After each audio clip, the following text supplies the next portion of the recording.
everyone, and welcome to the first episode of Locked In. My name is Nathan Jones. And I'm Daniel O'Connor. And we are the co-hosts of this brand new podcast. Today is a little special. Since it's our first episode, we're going to tell you how our show works, what our goals are for Locked In, and share a little bit about ourselves so you can get more familiar with us. But first, we want to thank our sponsor, Enchanted Realms, for giving us a place to record our podcast. Enchanted Realms is Daniel and myself's friendly LGS, located right here in Colorado Springs. They specialize in Magic, but also hold events for D&D, Star Wars Tabletop, and other board gaming and TCGs, with way more room than most LGSs. You'll never feel cramped here, with 17 tables in the main room and 5 individual rooms for a private playing experience. Come down and check these guys out. Jason and Josh, the owners, are awesome, and we cannot thank them enough for letting us host our show here. And with that, let's get locked in. Yeah. Okay. So here's a little tiny bitty bit where we'll have our music fade out. Sure. Perfect. And then we start. So hello, everybody. I'm so excited to finally get this show on the road. My name is Nathan Jones, and this is Locked In MTG. I'm super excited to get the show started. I've been trying for a few months now. I've had a couple failed attempts with some other friends. No foul to them or anything, but just kind of didn't work out. But now we got this sweet place here in Enchanted Realms. I got my good friend Daniel here. Hey. And we are excited. Daniel, introduce yourself to the people. Tell us who you are. Hello, people. I am Daniel. I play Magic. I basically started this, I approached Nate for this because I was looking to get into Magic content creation. I hold the belief that if you can explain it and go for it, then you can actually make yourself better by trying to explain it to somebody else. So that's my entire goal with this, is I want to try to get better by getting other people better along the way. What kind of Magic player would you consider yourself, Daniel? Blue. I basically play blue and black primarily and play white and red after that. Beyond that, I play other random shenanigans. I play about 3 other colors before I touch green. I can almost agree with you there most of the time.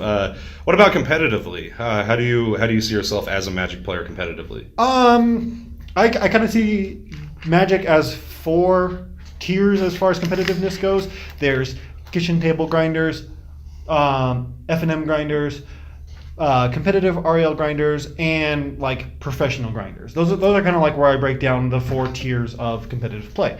So where do you sit in that? Low end of competitive REL grinders. I like to go to PPTQs as often as possible, and I definitely take them as seriously as possible. What are your preferred formats? I really like Standard. Even when Standard is bad, I still enjoy playing it because like it even if it's bad, it's gonna get okay in 3 months. So like by bad you mean like homogenized? Like yeah. It's very, very clear defined, like 2 best decks in the format, or like what we're dealing with. Like we're at the tail end of a year's worth of mono red right now. Even when we had Sahili combo, it's like, okay, we know what we're playing against, we know how to fight it. Even when we had Aetherworks Marvel, we know what we're playing against, we know how to fight it. It's not awful. It's not awful until we have only one deck. That's something that view is one that many blue mages would take. I definitely see that. Yeah. Like you're talking about answers, and I'm looking to play the best deck. That's true. And even when you're playing the best deck, you have variations. You know what the best deck is, so you know what you're going to be playing against all day. You know that you're in a mirror match 50-ish% of the time, so you can come up with your own answers to that. I think even when that's a unhealthy format, I think it's still an interesting format. So I generally enjoy Standard even when it's unhealthy because it still interests me. What about other formats? My second favorite format is probably Legacy. It goes like Legacy and Draft are like my 2. I enjoy playing these kind of formats. Legacy, I think, is kind of the exact opposite of Standard, where it's like everything, you know what you're going to play against, kinda, because you could play against a bajillion things, but they're all kinda the same-ish deck. I want to say this, sorry, they're not the same decks. They're the things that you expect to see. Yeah. But it's also, I think, a very enjoyable format because even when, like, I've been comboed off on turn 0, but you knew that was possible when you signed up. You knew that when you shuffled up your legacy deck, I have the potential to do something busted. You have the potential to do something busted. And you can't get mad for being turn 0 because you knew that was... I don't agree with that one. I would smash the table so hard if I died turn 0. It depends on how seriously you're taking it. If you show up to your LGS on Friday night, you get turn 0'd, it's whatever. If like there's the Pro Tour coming up next month. Next 2 months or whatever, yeah, where we have Legacy as part of the Pro Tour format. I think that's probably wrong because I think Is it really?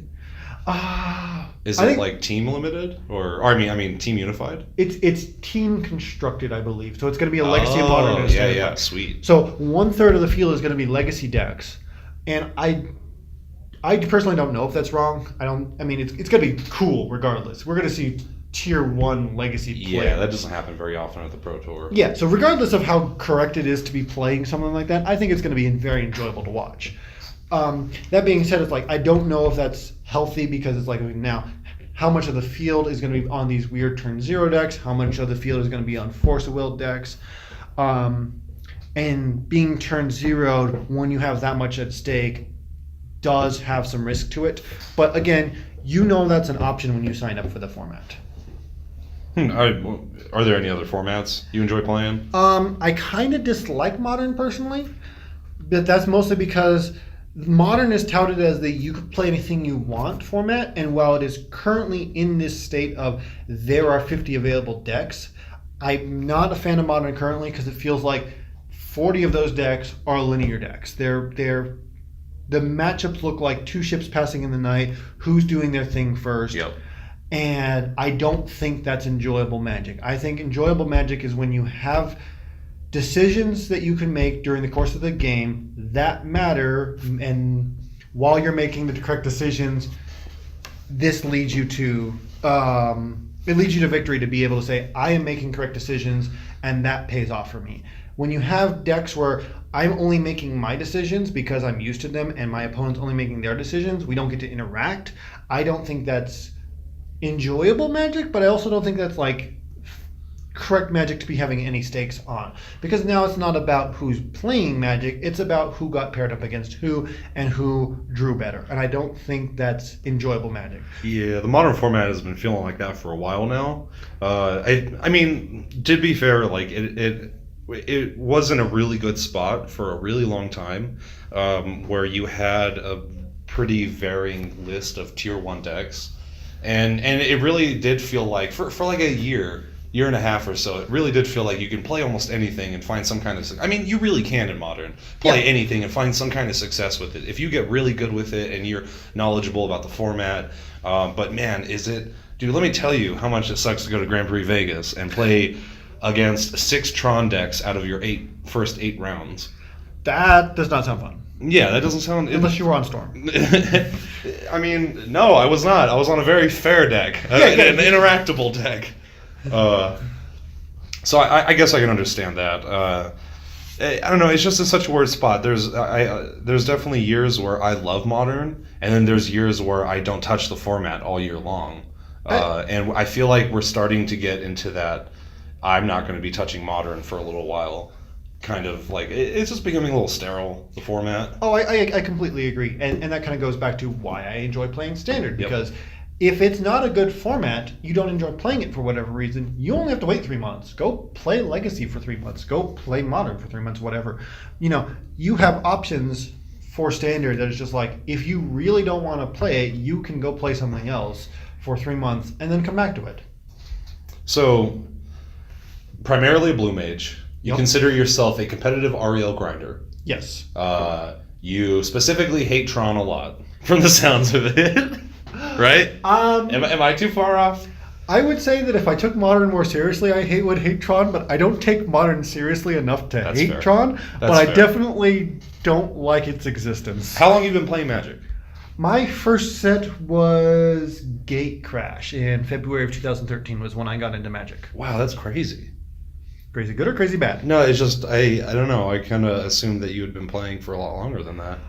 I get that a lot. People assume I've been playing longer, but I think that's more because I very much enjoy following the people who've been playing for the game for a very long time. So I get a lot of the in-jokes of the older decks. I've seen a lot of people reminisce over the old Psychotog decks, was the old Jar decks. It's like I've heard those conversations because I enjoy listening to people who have those conversations. So I do have a understanding of the history of Magic more than somebody playing since 2013 would on average have. So what are your goals in Magic? Like, what is it you want to accomplish? My overall goal is I want to be a professional Magic player of some form. I don't know which form that will take. I don't know if it's going to work, but that's where I have put my target, so that's what I'm going to shoot for. If it doesn't pan out, I'm not going to be super disappointed as long as I tried, but that's where I'm putting my targets for now. What do you consider a professional player? Not having a non-Magic related job. Right now, I have a real job that pays the bills. I'd rather not have that job. I'd rather play Magic. I completely understand that.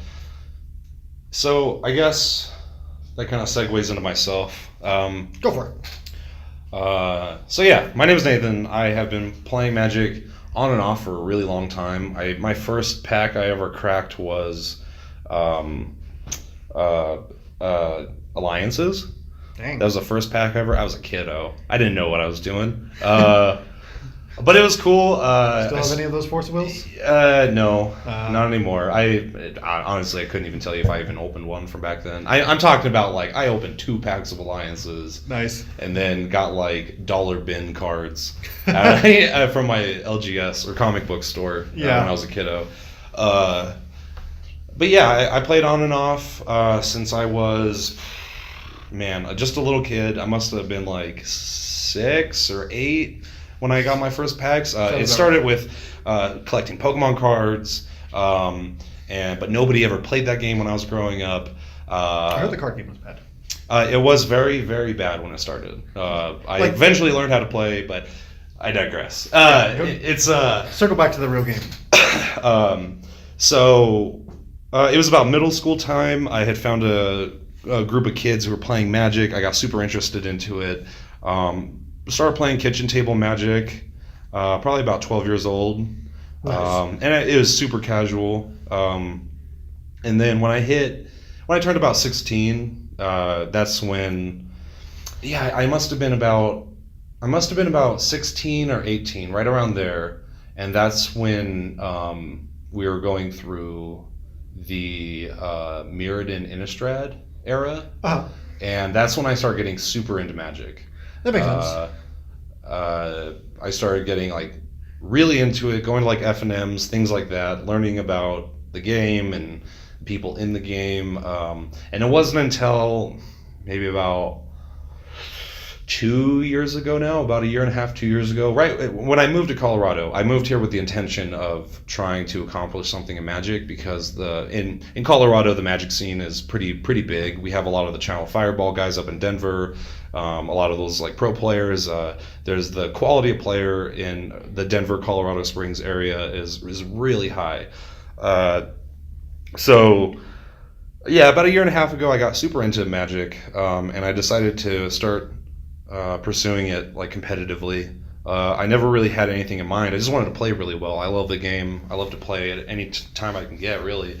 And so at like the past year, I started grinding GPs real hard.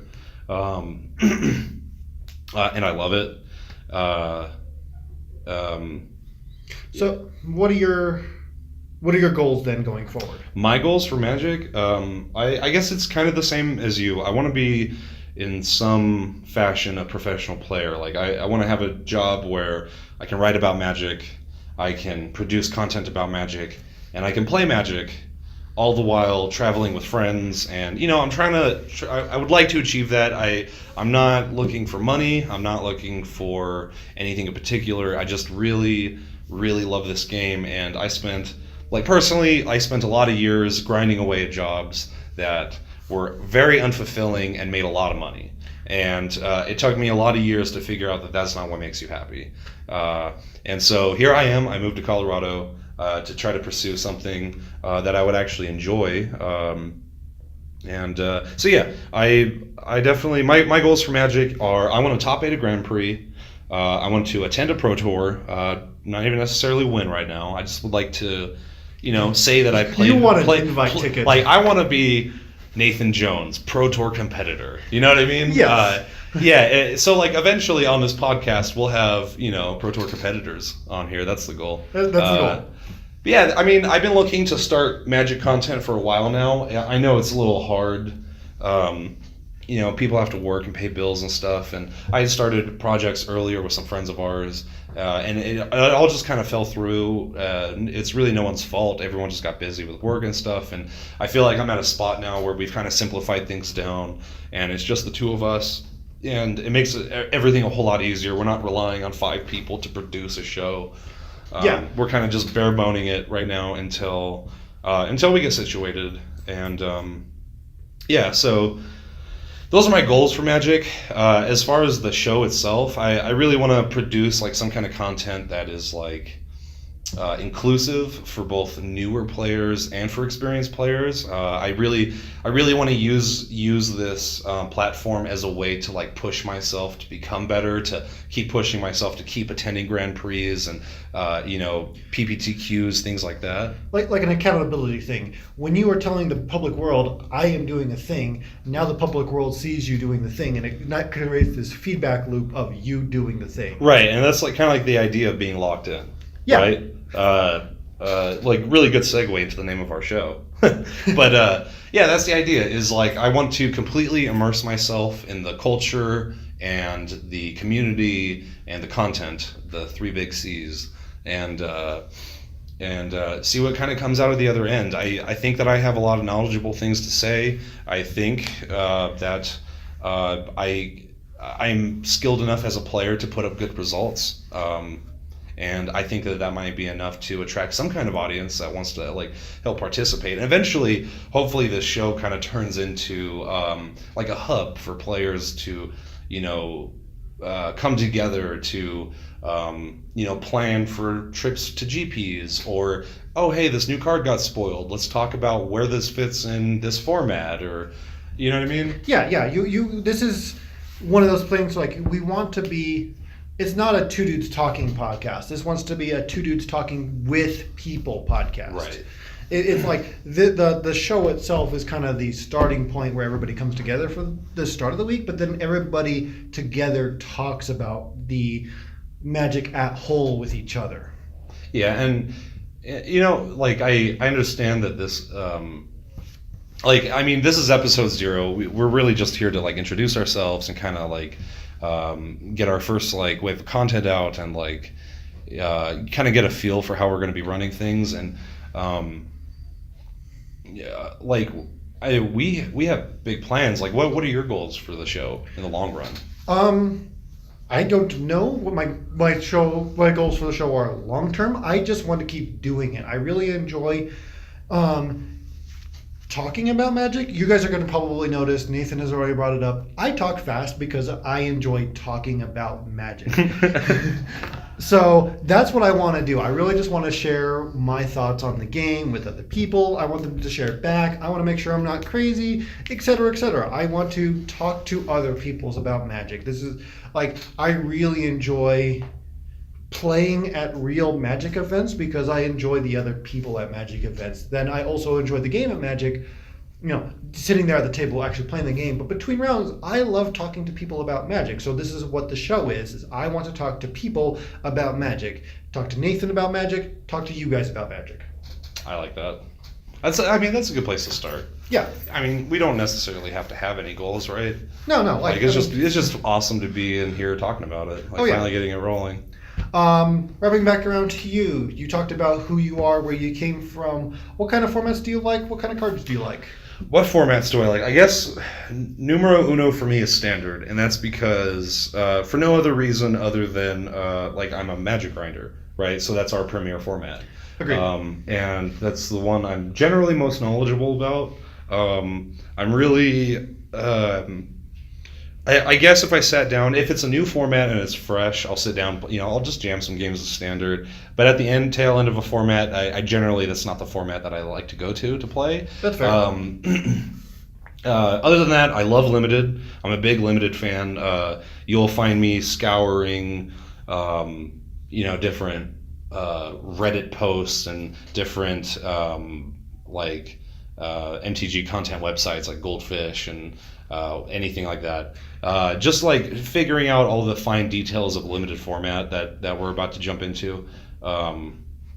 I think I had almost 300 simulated drafts before M19 even came out. Jeez. Using like different draft simulating websites. Well, I mean, I have a Grand Prix coming up this Friday, right? Oh yeah, that's right. And so I've known about it for like a little over a month now that I was going to be going. So I just dived head deep into it, and like at this point, like in right now, as of the recording of this episode, we are in core 2019 in standard and limited, and I can honestly say that I know this format down to a T.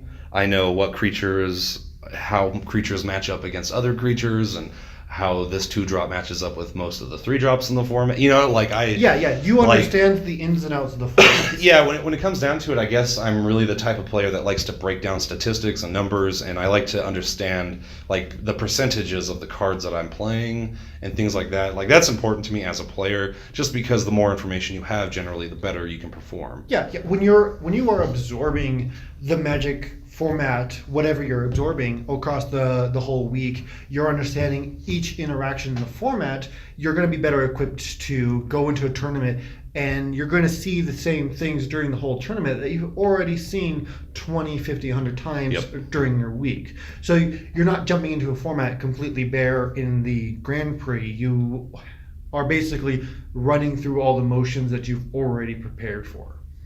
Yeah, I can agree with that. But beyond standard and limited, I'm a big fan of modern.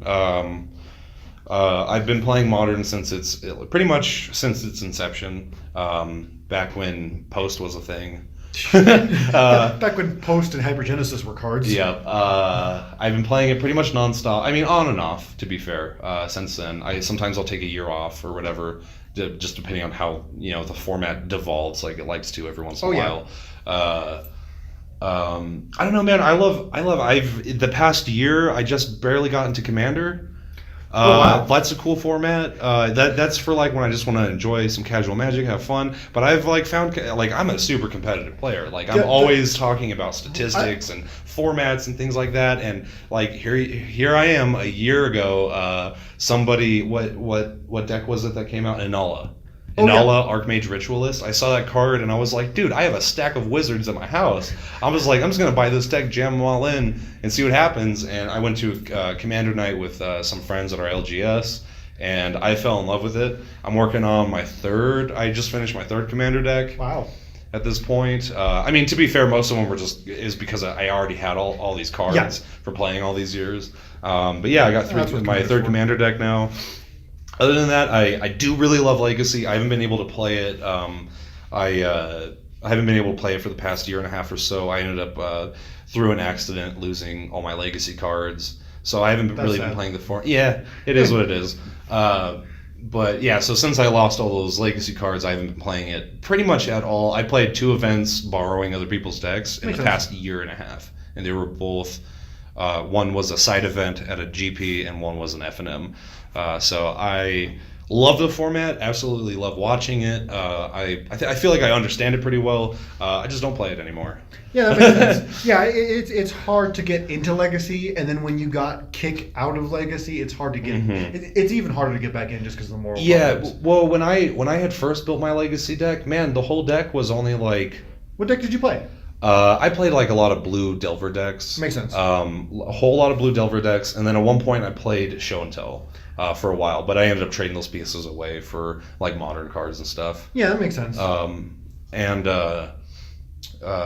like all of the Delver variants for a long time, and like the Grixis or like Sultai mid-rangey control decks. Those are what I've been playing. I mean, clearly, like it's one of the de facto decks of the format, you know? Yeah, yeah. And so, like, back when I built those decks, man, the Legacy decks, including the dual lands, were just like, it was like $600 total for the deck, $800 maybe. And I invested all of it over the course of like 6 months. I bought into the cards I missed, and I just had some from playing so long. And then, yeah, now it is super prohibitive to get into Legacy. I wouldn't recommend it for anybody unless you're super serious about the format. You got to be willing to invest into Legacy more than you can invest into a car to be able to get. Well, I want to say to be able to get in, because there are plenty of ways to get in that are non-blue ways. Like there are non-blue decks aplenty that you can just get in and have fun with Legacy. If you are a blue mage, it is morally hard to get into or I wouldn't say morally hard. If you are morally locked into being a blue mage, it is much harder to get into Legacy because That's a good way to put it. The blue dual lands are so expensive. I don't think mono blue really exists unless you're playing. It's like a janky Tron deck. Well, there's mono blue Janky Tron, and then there's mono blue High Tide. Yeah, and then there's Merfolk, I guess. There's Merfolk. So there's real. But those aren't really blue decks. You're not playing blue until you're playing like Delver, Daze, and Force of Will. Yeah. Along with all your red cards, your Lightning Bolts, your Fatal Pushes, your Cabal Therapies, and your Young Pyromancers. That's currently my Legacy deck, because I have. My Legacy deck currently is actually Grixis Death Shadow, because I don't own the dual lands. Yeah. But I have the shock lands, and turns out shock lands, Daze, Force of Will, and Gataxian Probe, past Gataxian Probe, are really good with Death Shadow when you want to be saying, I'm going to drop my life to like 8 real quickly in Legacy. You can do it faster than you can in Modern. And then you just go. Yeah, you can. Death Shadow plus Berserk is busted in Legacy. Oh, did you play Berserk? Oh, that sounds like so much fun. Oh, it's a blast. Deck now. How much are Berserk? They're like, I think they got reprinted. They're down to a reasonable amount. I can't remember if it was like 5 or 10. I might be playing Legacy soon. Oh yeah, I might have to just take your deck for a test run. It just sounds like so much fun. Oh yeah, it's a blast. It really needs like 1 C and 1 Volk, but other than that, just so you have the option of not hurting yourself if you don't need to. But other than that, you're just happy playing shock lands, bouncing them with Daze, replaying them. You also still get to play normal Magic. You get to play Delver. You get to play Young Pyromancer. You get to play Cabal Therapy. So, I guess that's a good segue into our Magic talk. We kind of sat down, we talked about ourselves for a little bit, kind of introduced ourselves. So you guys know who is talking right now. We're so fresh to this whole podcast thing. I figured you guys might want to know who these strangers are. So let's get into it. Let's talk about Standard right now. Yeah. I want to know, how do you feel about the format? We're at the tail end of a year's worth of mono red decks. Yep. We, as like a mid-range player and a control player, we've kind of been pushed out of the format a little bit the past couple months. And I don't know, how do you feel about the format? What are you looking forward to rotation? Clearly, all these really strong red rares leaving our standard pool. Right. I don't know. What's your thought on it right now? So right now, current standard M19 or Core 19 standard, excuse me. I'm okayly happy with it. The big decks are Black Red mid-range, Grixis mid-range, which are 2 decks that I would enjoy playing. The next best decks are Mono Red aggro and Mono Green aggro. Neither decks I would see myself playing if you held a gun to my head. And then the next best decks are Teferi decks and Scarab God control decks, like Torrential Gearhulk decks. And those are decks I am super comfortable playing. When you say best deck, do you mean by like percentage of wins or percentage of the overall format? When I say best decks, I'm talking about a combination of representation in the game and win rate representation. So you're talking about decks that are showing up because they're seeing play, and then decks that are seeing play because they're winning. If that, I see. Yeah, it does make sense. It does. It's like, what are the decks that are constantly winning and being played? I don't know if they are it's kind of really hard, and this is where good format comes from. It's hard to say a deck is best until it completely gets broken best in a good format. If a format is good, there's no best deck. It's a good rock, paper, scissors matchup. And you kind of want to find the it's kind of weird to describe. It's like, okay, now we're gonna have to edit this. To say a deck is best in a format, it is a deck that is well represented and is putting up good conversion rates and wins. yeah, Right? yeah. You want a deck that's putting up results, and when a deck puts up results, you're going to see it more often, and so people are going to replay it, and then it's going to continue to put up better results. That's fair. That's fair. So I mean, what have you been playing in Standard the past, I don't know, 3 months, 6 months? Before rotation, I would say I was on Teferi decks, either blue white or Esper Teferi based decks. Only 3 to 4 copies of Teferi, maybe creatures, maybe not creatures, maybe a Gideon. Like no more than 5 win conditions, really. Those are the decks that I personally enjoy playing the most, and that's what I've been playing for the last couple of months. So how do you feel about how do you feel about like the way Standard? I mean, so obviously there's an issue with red cards, right? And Standard, and it's not necessarily one card in particular. I think if anything, like we've had conversations about this. If anything, it might be Hazoret. That is like the actual problem card with mono red decks going on, like mono red and like these red black mid range decks going on right now.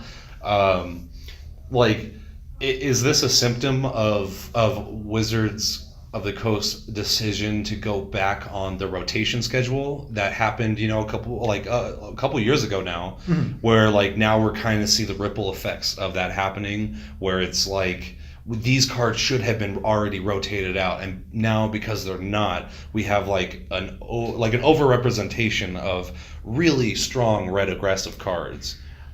I think it's a combination. I don't think it's so much of they went from 18-month rotation to they went to 24-month rotation to once a year. I think it more has to do with the fact that they combined it down to 2 sets per block, and because of that, you see more blocks, more mechanics per season, and they tend to do this always. They'll make a red card that helps represent the mechanic. And they'll do this for every color and every kind of card type.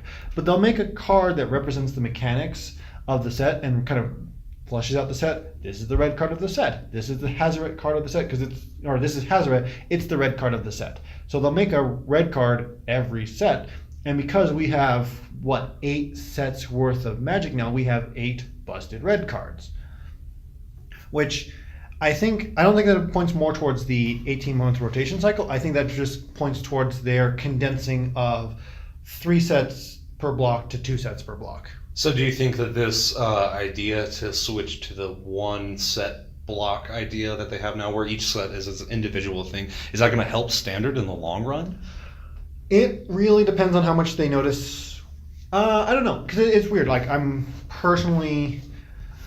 don't tend to look towards R&D as far as how do I design cards. That's not particularly my thing. I personally look at these are the tools we've been given and how are we going to execute them. So I can't really speak to how do you design formats into how do they play out. Yeah.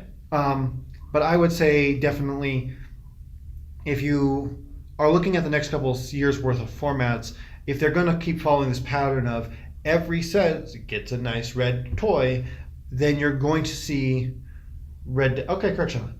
If you're going to look at the next couple of years where they're going to see every color is going to get its own rare, eventually you're going to see patterns of that where this season red gets really good because red has a bunch of tools.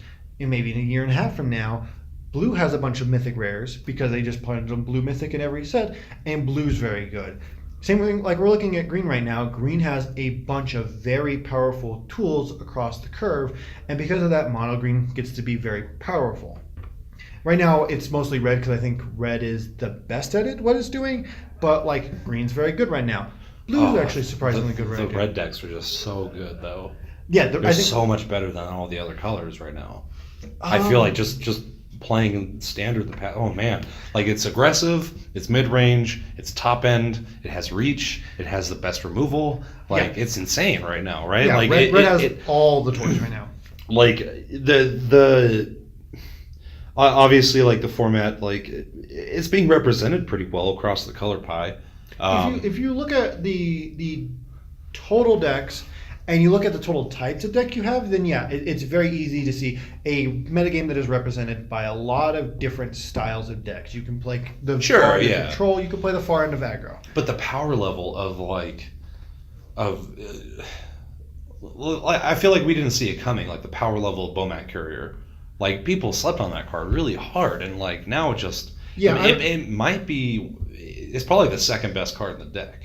I think half the problem that people slept on Bomat Courier was not the power of the red decks at the time. The problem with Bomat Couriers sleeping is the power of the other formats, or the other colors of the format. At the time. You had the green-black Delirium decks, you had the Aetherworks Marvel decks, you had the Saheeli decks, you had the Gideon decks. Those were very powerful decks that were able to push red out, and red didn't have as many tools at the time.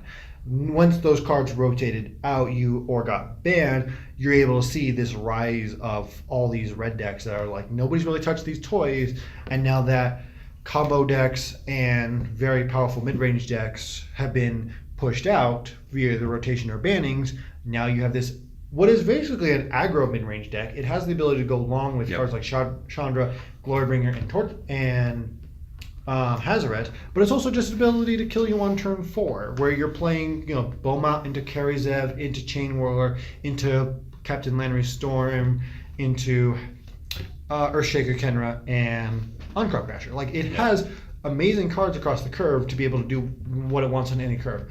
And the reason that makes the red so powerful is not that the red deck is good, but it's the red cards are good, and you can slot these red cards into a lot of different decks. If you look at the black-red mid-range decks, they basically are a red deck that has a lot of black toys in it, so they're able to push the curve up a little bit, but they still have the toys to kill you on turn 3, no problem. And they also have the toys to go to turn 8, 12, 15 by having the Argos Bloodfast, the cards, the Chandras. Scrap Heaps and Chandras and all those things that go really late. All their aggro cards also draw cards. It's just like, it's so, like, I don't think we've ever had a red deck in any format that is able to, like, go as late game as this one is able to. I mean, like, obviously there are, like, the more mid-range red decks that have been represented in the past, but, like, there's been no red aggressive deck that I can think of in the past few years that has been able to go from, I'm going to beat you down with, like, my little red guys and try to, like, lightning bolt you or lightning strike you, to, like, here's my 5-drop and here's my 4-drop. Like, it's such a weird spot for this deck to be in, and, like, the power level has been ridiculous over the past year. I think that is a symptom of having aggressive cards that have so much resilience built in. Yeah. Before, the red cards were like 1-mana 2/1s with maybe haste. They were very aggressively slanted cards, but they didn't have the built-in card advantage. Yeah, they didn't have the longevity of Earthshaker Kenra, and they didn't have the impact of a Chain Whirler or the reach of a Chandra. Like, Scrap Heap Scrounger draws you cards in the fact that it is impervious to removal for the most part. Beaumont Courier draws you cards that says when it dies you get more cards if you've played it outrightly. Chandra has the ability to draw you cards. Earthshaker Kendra has the ability to draw itself back late game. The Ramunat Ruins have the ability to turn your lands, which we don't talk about that land anymore. Yeah, when that card got printed, I was like, oh my god. Oh yeah. Like, I don't see why the mono red decks are the mono red decks playing at Modern yet? Not that I'm aware of, just because they don't get up to... Like, the mono red decks are what you expect to see. You're right. They're trying to kill you on 2 lands, and they're happy to do so. That's true. The current red decks are going to kill you on turn 3 or 4 if they get a nice draw, but they are happy to kill you on any turn between 3 and 8 because they have the resource to do it at all points in that game. It is kind of weird, though, to see, because... I don't think it's as explosive as people think. Like, if you look back a couple of years ago, before the big decks took over, the mid-range decks and the combo decks, you saw decks like the Atarka red deck killing you on turn 3 or sooner. They were able to kill you much faster, but they didn't have nearly as reach. Yeah. Not like the red decks do in this. Yeah. The fact that the red decks are also mid-range decks, and they can put up lethal very quickly still. They're not like slow mid-range decks. They are very fast decks when they are killing you quickly, and they have the ability to last past turn 5. So, like, barring the red decks, I mean, everybody knows that the red decks are good. They're kind of like they've been overpowering standard for the past year or so. Like, everybody already knows that. What other decks are you particularly looking at, like, to combat these red decks? And then what are you looking for as the format rotates? Like, obviously, we're losing all these aggressive cards. Is mid-range going to be better? I mean, we have so many strong mid-range type cards printed in the format that don't see a whole lot of play. The Nicol Bolas, the Ravager out of M19. We have That one sees a lot of play. out of Dominaria. We have so many like really strong 4 and 5 drop cards. Lyra stopped seeing play because Lyra stopped seeing play. That's insane. You'd think that would just be a shoo-in against these red decks. You know what I mean? Yeah. The problem with the Lyra is red also has the great removal. Yeah. They have Harness Lightning, they have Lightning Strike, they have Cut to Ribbons if they want to be splashing black. They don't even have to splash black for Cut to Ribbons. They're even playing Fight with Fire if they have to. Yep. They're happy to play great removal to get their creatures through. So back to my question, like, but besides the red decks, what else? What are you particularly gravitated towards? Right now? Yeah, in this format right now, before rotation. Right now, I think either Black Red or Grixis is probably the two better decks to be going with. Black has the ability to be disrupted against combo, also gives you better removal than the red decks. Grixis is basically the same thing. It's a mid-range deck. It can be aggressive, it can be controlling, but it also gives you access to counter magic, which is pivotal to be able to counter the other black-red decks. That's fair. What about post-rotation?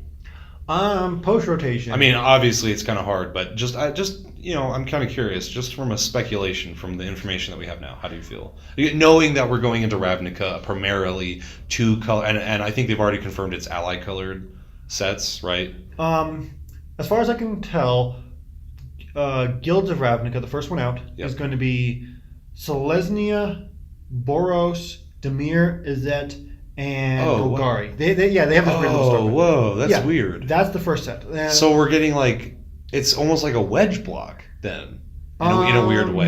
You have three. I mean, obviously the houses are two colors, but like they kind of. Yeah. You'll have 3 enemies and 2 friendlies for the first one. And then, of course, in January, when Alliances of Ravnica comes out, you'll have the remaining ones. I can name them real quickly. Yeah. We all know the Ravnica houses. Yeah. At least if you're listening to this podcast, I hope you do. If not, we will go into detail about it when it comes out and it becomes more relevant. Yep. But basically, you're going to see a lot of multicolored decks. Given that Guilds of Ravnica has access to both Izzet and Dimir, we already have Nicol Bolas the Ravager. I am very curious to see how powerful Grixis is going to be. Especially when we get access to the dual lands. It is halfway confirmed that we're going to be getting the Shocklands back, and the Shockland checkland mana base is very smooth. Oh yeah, it's going to be very easy to play. Ooh, it's going to 3 be colors good. with the Shocklands and the. Oh yeah. Ooh, I can't wait. Just all my lands come in untapped. Yes. And half of them deal you damage, but the rest whatever, dude. Yeah, I'll take 2 all day. Half of them come into play untapped all the time because you're having to take the 2, and half of them come into play most of the time untapped because you already have your dual land or you already have your basic. That's fair. I guess I'm really, man, I just love the Scarab God. Cannot get away from that card no matter how hard I try. You're talking Scarab God. I'm talking about right now in the format. Although it feels like it's too slow to play. The format is in this weird bubble where it, like, 1 week it's incredibly aggressive mono red decks, and then the week after that, at least for our local meta, like PPTQ grinding in the standard format between Denver and Colorado Springs, like 1 week it is very slow aggressive decks, and the week after that they splash black for their like red black mid range decks, and then you see more mono green decks because of that. And then once that happens, the week after that was literally all control decks. Yeah, like literally we went to a PPTQ, and it was a very small one. Out of the 18 players. Over half of the field were some variation of blue-white or blue-white X control. This after a week, the week before that was the RPTQ week. I went 6 rounds. I didn't see a red card. I didn't see a green card. That's Then the insane. week after, I saw a red card every round but one of them. Yep, I mean, and that's just kind of a testament to like the players around our area. Like, I mean, obviously we have a lot of competitive grinding players, and that is something that's super indicative of like of a community of a competitive community like that. Is like week to week they're changing up their strategies to try to perform better, and like it was just incredible to see, like to experience that. But as far as like other strategies, I'm a really big fan of mono green. It's totally not the deck that I want to be playing. It's not my style. I'm a really big fan of that deck. If I was an emotionless robot, I would play mono green. Right. If I just wanted to make no decisions all day long, I'd play mono green. But no, I think it's positioned really well. It goes over it goes over red really well, even the red black variants. It puts up a really good against fight because they can put on such a fast clock against control decks. Yeah, the thing is, they don't care about what you're doing. They are going to smash you in the face. Yeah, if you look at the deck list for mono green, they're barely running spells. Yeah, like it's really curious because like mono green is plays out in M19 standard. Mono green plays out like a mono red deck should. The red decks play out like the green deck should.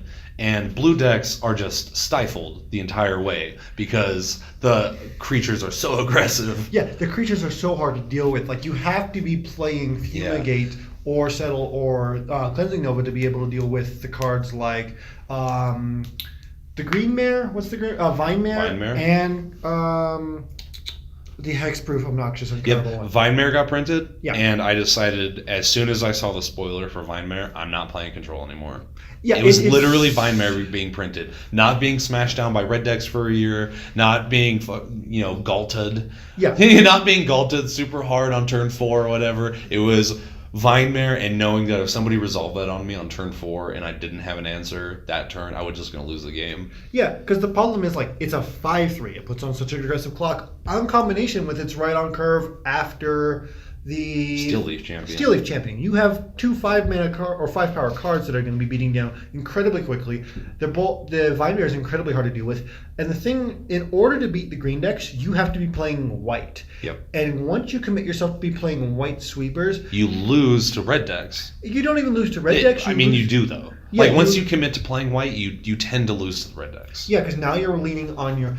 Once you start playing the white sweepers, you stray away from the black removal because it's bad against green. Yep. And as soon as you stride towards white, you're almost too slow to deal with red. And when you start relying on a much smaller handful of removal spells to deal with, and you're leaning more on counter magic, you become incredibly weak to the red-black decks. You become incredibly weak to the Grixis decks. They have Duresses. They have Argos Bloodfast that just makes Teferi... Like, Argos Bloodfast almost makes Teferi a joke because you just draw more cards than Teferi can draw. And then you just kill Teferi because you're also playing Vraska's Contempt and... What else kills Teferi? I can't remember. There's another card. I feel like there's another card that I'm missing that kills Teferi. Out of black? Out of black. I mean, there's a bunch that do, but I don't remember which ones are seeing play. I mean, Vraska's Contempt is the... Yeah, they're playing Vraska's Contempt. They're attacking with Teferi faster than you can play Teferi. Yeah. And they're playing Argos Bloodfast that just makes your card draw a joke against them. So, like, the black one is being better at drawing cards than blue. Yeah. So beyond mono green, I mean, I really enjoy Scarab God. Like, I love the play style of it. I really love the flavor of reanimating things. I just love the card. I have since it was printed, but I just have not played it. I haven't played that card in almost 6 months. Yeah, the era of standard right after the Team Energy decks got nerfed. Oh, that was the best format I've ever played.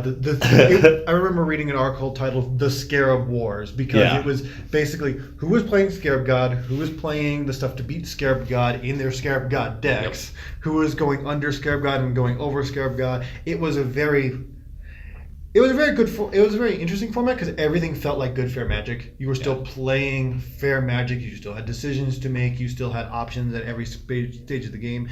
Unless you got mana screwed, you got to play magic. But it was kind of bad because it did devolve into only Scarab God decks. And I think did you ever have to deal with a Scarab God war?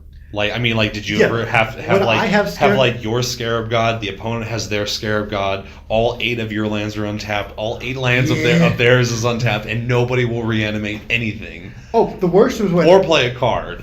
Yeah, it's like yeah. The Scarab Wars, when you actually had 2 Scarab Gods on the battlefield, were very, very interesting because it's like, okay, I have to force you, or I have to force your Scarab God off the board in some way, whether I'm killing it or exiling it, and to be able to deal with enough mana to kind of win the actual Scarab God war. And they usually, of course, developed into, I'm going to try to get your Scarab God off the table on end step, make you commit to using it now. Now it's my turn. Now I get to use your Scarab God before you, or now I get to use my Scarab God before you get to use yours, and I get to wipe the graveyard with it. Or the fun part was whenever you got to, if you got into the graveyard for a moment, you could activate your Scarab God first to eat their Scarab God. Yep. Then your Scarab God dies. Then Yep. you have a token Scarab God and a Scarab God back in hand. It was very great. Anyhow, We should just bring back the old legendary rule, man, were they all die? where everything just dies. I feel like that your mono rules green were- decks are splashing blue for Jace. Just bring it back, dude. Just bring it back. I enjoyed it. I feel like I actually kind of like this rule personally. Oh just no, because me too. I just I think pure it's- sarcasm. It's Pure more fun. sarcasm. It's more fun because it's like, okay, you feel like my cards actually play the way they're supposed to theoretically. It's Yeah. like in a magic world, why would my existence of a creature negate your existence? And now Yeah, they yeah. die? I mean, It's kinda weird. yeah. I get it. I understand. But- pure sarcasm, though. Oh, yeah. I don't revert the legendary rule. I mean, do we really need planeswalkers to be legendary, or was that a thing that R&D just did to make Dominaria more relevant for Historic? Because I still don't know how that's going to be relevant other than Dominaria. Oh, the Planeswalker uniqueness rule? Yeah. No. Well, I like just changing the type to legendary. It almost makes sense because the weird part about the Planeswalker uniqueness rule was that it was different from the legendary rule. The Planeswalker uniqueness rule didn't look at the name of the card; it looked at the subtype of the card, which made Right. it more confusing to try to actually Yeah, understand. that makes sense. And it just made things much less intuitive. The fact that they killed that actually kind of makes sense. I feel like if they should have done that from the get-go, it's just, hey, Planeswalkers are legendary. They follow the same rules as normal legendary. Yeah, it makes that was a sense. rule they had in place. Okay. Anyhow. Enough about legendary uniqueness rule. Going forward in the standard format, what are the specific decks and archetypes you just with the limited information that we have now? What are the decks you're looking towards in like the next 2 months when we get this big rotation happening? Post-rotation or pre-rotation? Post rotation. Basically looking towards Grixis to start with. You have Scarab It's a good God. start. You're going to still have No, his- not no, after sorry, not rotation. Scarab. He You have- rotates. You have Nico Bolas. You're still going to have his Kanta. You're still going to have Bloodfast. You're still going to have Duress, Negate. You do lose Disallow, which is a little bit obnoxious. You lose Torrential Gearhulk, which is going to make me cry. Oh no! I have not gone to a competitive REL event and not registered Torrential Gearhulk since they printed the card. That's insane. I was playing Torrential Gearhulk in the sideboard of my Teamer Energy decks. I remember that. I was playing Torrential Gearhulk in the sideboard of my Blue-White Teferi decks. Yeah. Like, it's just the kind of card that I like to play. So yeah, post rotation. But yeah, post rotation, you're gonna. I definitely like Grixis. You still have a lot of the removal spells. Actually, with removal, Yeah, we have to keep Vraska's Contempt you after keep, rotation. yeah, That's Vraska's Contempt huge. stays. I believe I don't think Magma Spray stays. Lightning Strike stays. We're probably gonna get some sort of replacement for that if necessary. You still have Fight with Fire would be a fun card to play. Lightning Strike just got reprinted. Yes, Lightning Strike and Shock just got reprinted. Magma Spray you lose, Abrade you lose, and Harness Lightning you lose. But I guarantee you're going to find something to play with that. You do get access to Shivan Fire. Is a card that I've looked at. It's the 1 mana deal 2, or Yep. you can escalate 5 mana deal 4. I mean that card used to see play in Zendikar. There was a very very similar card to it, Burst Lightning. Yeah, and it was the same thing. 1 mana for a shock, and then 5 mana for 4 damage. Yeah, for 4. yeah, 5 mana for 4 damage. It's literally the same card. The difference is Burst Lightning went to the face. Oh man, that Yeah. makes it so much better. I Wow, I know. forgot about that. Yeah. Okay. But you do get to keep a lot of your spells. We get Anticipate back, so you do get to play that again. Yep. What else stays as far as draw card goes? We get anticipate. We do get the 3-minute almost divination. If you have Ascend, you get to draw 3 cards. Well, now that with the rotation of Gearhulk, the instants aren't necessarily as important. Yeah, you don't have to play instants anymore. You get to play sorceries if you choose. Yeah. The downside of course, sorceries again is playing Teferi decks post rotation. You only get to untap 2 lands at your end step. So cards like Anticipate go up in stock quite a bit. Cards like Syncopate go back up in stock. Yeah, that's right. Syncopate doesn't work with Gearhulk. Yeah. Playing control post rotation, you do have a lot of tools. The red deck gets almost completely nerfed. It loses, I think, over half of its main. Over half of its cards. Yep. Yeah, it loses Earthshaker, Bomat, Chandra, Hazoret, On-Crop Crasher. Karizev. No, it does keep Karizev. Oh, does it? No, Karizev is. That's right. I get the confusion. She's a pirate. Yeah, but that's right. She's a pirate. Yeah. Yeah, but no, yeah, she rotates too. Dude, that red deck is gone after rotation. I'm literally not even worried about a mono red aggressive deck in the format. Until we get spoilers or whatever. But right now, the only tools it gets to keep is Chain Whirler. Loses Glorybringer too. Oh yeah, which is huge. Which was one of those cards that made it able to go over the top because it had a aggressive creature that was also a removal spell. Yep. I miss Flametome Kavu. Correction, I never got to play Flametome Kavu, but I loved that effect. Yeah. Like I played a deck at one point that was all planeswalkers that came into the battlefield and killed something. It was Obnixilis, Nikiri, the 6-mana Zora. I remember that deck. That was a blast. I played a pretty similar deck with Demonic Pact. Ooh, I think at the time. Yeah. I was very fond of that deck. That's my favorite. That's one of my favorite standard decks I've ever played in my life, actually. Nice. Was Demonic Pact. Anyway, I think that mono green going forward is going to be huge. It loses almost no pieces. And the pieces that they do lose, there are already cards printed in Ixalan that can take the spot of it. Even in Dominaria and M19, like their 2-drop, their Kenra. Resilient Kenra. Yeah. I hate that card is named Resilient Kenra. Yeah. Can we talk about that for a second? Because it is literally in the name of the card. I don't know. I mean, Eternalize is. I think it's Eternalize, right, for that card. Or some of them are Embalm. Embalm is the one from Amonkhet. Yeah. Bring it back as that copy except white. Eternalize. Yeah, Eternalize. It's just literally called Resilient Kenra, and it just goes to show you how resilient the threats in Standard are. That they're literally called resilient. They lose that card, which is fine because they already have. There's the new. Sylvan Advocate, what do you call it? Thorn Lieutenant? Thorn Lieutenant, yeah. Thorn Lieutenant as a new 2-drop. If they want to play that, they have, there's the more aggressive green 2-drop. What is it? I don't know. I don't look at green cards. Anyway, who does that? Anyway. They don't lose their major pieces. Yeah, they don't lose their Galtas. They don't lose their... They have Gigantosaurus now. They got 5-mana 10/10s. Come on. Green decks get 5-mana 10/10s, and I can barely draw 2 cards as a blue player? What? Wait a minute. Something's wrong here. I know. We don't even get counterspell. Yeah, so mono green looks really good. They're losing so few of their pieces. I think that the Teferi decks are going to get way better.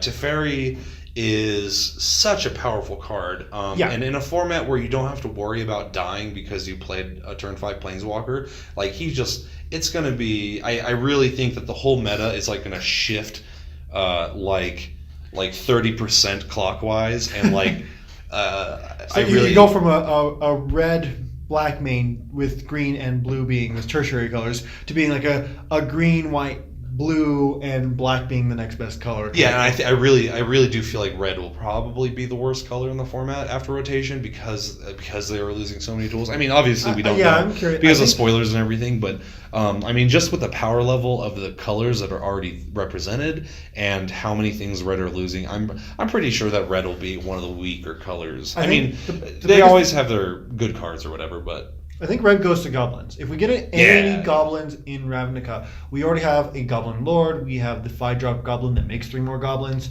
that throws goblins. We have the goblin that says sack goblins to make more mana, Yep. and I think I remember playing against a goblin deck a couple weeks ago. It was just like, I didn't even know half these goblins existed in Standard because they're not normal red rares in the red decks. Right. They're not seen play, but there are a lot of good goblins. So I think that's where it takes it, which makes it a very interesting, different red deck. It doesn't make it kill you with rares on turn 5 red deck. It just makes it a very synergistic red deck. I'm very curious to see what it's going to look like post rotation when we get more goblins or whatever. But I think that's where red goes, is goblins, if anywhere. Yeah, that's fair. So that's a pretty good start, I feel like, for this episode. We're about an hour in already. Can you believe it? No, That's crazy, right? No, I feel like I've just started talking. Yep. I don't know. I don't want to keep it going too much longer. An hour is a good duration. Yeah. So I think it's just about time to start wrapping this guy up. I do want to talk real quick about like what the plans are for our show going forward. Like obviously we've talked about like what our goals are, but as far as the plans are, we're starting off pretty bare boned right now. Enchanted Realms, our LGS, has been kind enough to give us our own like office space to start recording podcasts. So it's like in a nice quiet room. But over the next couple weeks, Daniel and I are really going to be focusing on trying to up the production level of this podcast. Mm-hmm. We've already been in the talks with people with different like audio and video engineers to try to get that started. Eventually, over the next couple weeks or months, we would like to be able to broadcast, or not necessarily broadcast, but be able to record our podcast, so that way we can post on YouTube. Content is a lot more enjoyable when you can watch people, even if we're just sitting at a table. Oh yeah. To be able to actually see the face, you lose a lot of intent in conversation when you lose bits and pieces. Like everybody knows that it's harder to communicate intent and emotion over text, and people don't realize that you do lose a lot of that over not being able to see the emotions on the face, not being able to see the hand gestures and the how are you actually feeling about this. Yeah, when you can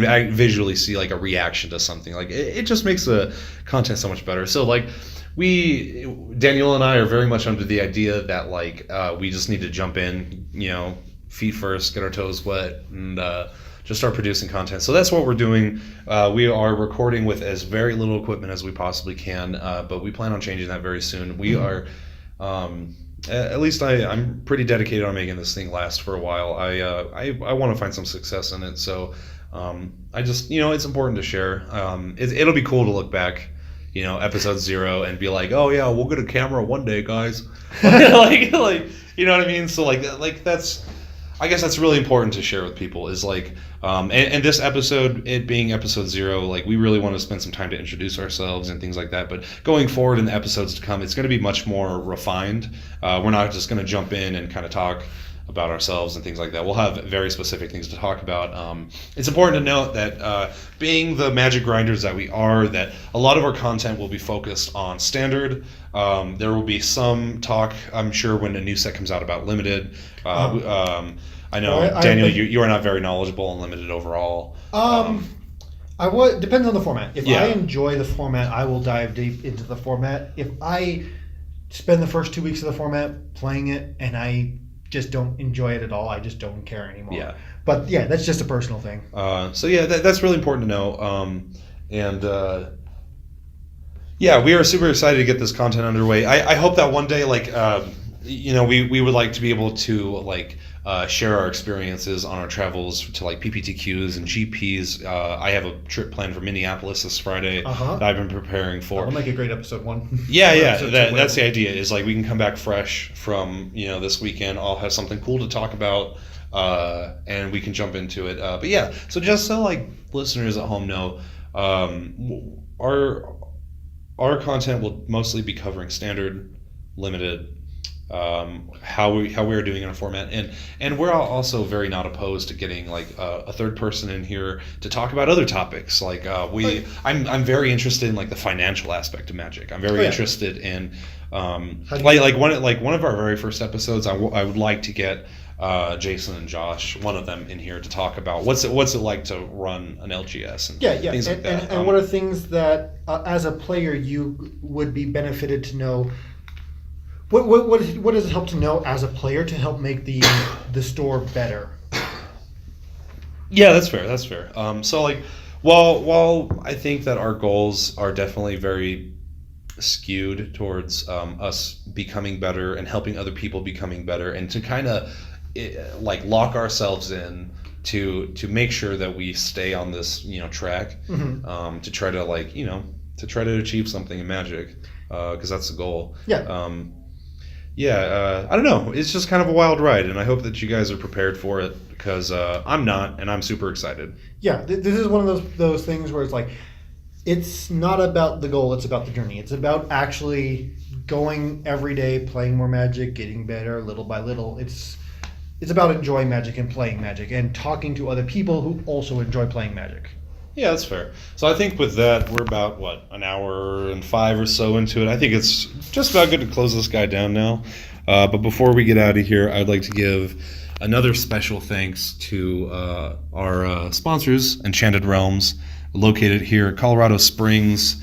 Come in. If you guys are local or somewhere in the Colorado area, I highly recommend you guys come check these guys out. They are fantastic. They're more than willing to help out the community in any way possible. And to be completely honest, like, these guys don't need to have this shop open. They do it because they love it. Oh, yeah. And it is, I just can't stress enough how important it is to keep your LGS open. And by doing that, to do that, like, you need to go to your LGS and you need to play events and buy a pack from them, man. Just buy a pack. That's all you gotta do. In order to play Magic, you have to have a place to play Magic. And by going to your store and, like, I come over here and I buy a bajillion coffees, and that just helps the store stay open so we can play more Magic. And that's the goal, is we want to play Magic. So Enchanted Realms, thank you so much for letting us get crazy in the back room with this podcast. And with that, we are out. I hope that you guys stay tuned for the rest of our episodes. Things are going to get a little different, but I hope that you guys enjoyed all the same. My name is Nathan Jones. This is Daniel Cutter. And I think we are done. Later, y'all.